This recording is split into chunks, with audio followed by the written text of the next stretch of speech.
জ্বালানি সংকটে দিন দিন নিরুগ্ন হচ্ছে দেশের শিল্প খাত, অথচ অবৈধ সংযোগের মাধ্যমে চুরি হচ্ছে প্রায় 10% গ্যাস।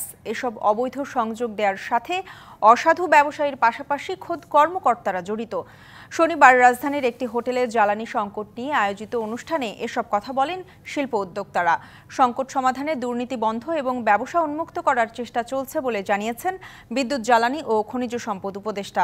গেল 3 মাসে জ্বালানি খাতের সরকারি ক্রয়ে 370 কোটি টাকা সাশ্রয় হয়েছে বলেও জানান তিনি। অনুষ্ঠানে পেট্রো বাংলার চেয়ারম্যান জানান, গত 2 মাসে প্রায় 5000 অবৈধ গ্যাস লাইন বিচ্ছিন্ন করা হয়েছে।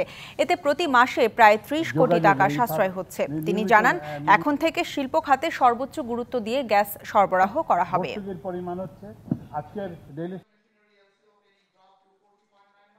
নগদের সর্বোচ্চ বার 167 টাকা রিচার্জে পাবেন 1 লাখ টাকা পুরস্কার। আরও আছে প্রতি সপ্তাহে পুরস্কার ও ক্যাশব্যাক।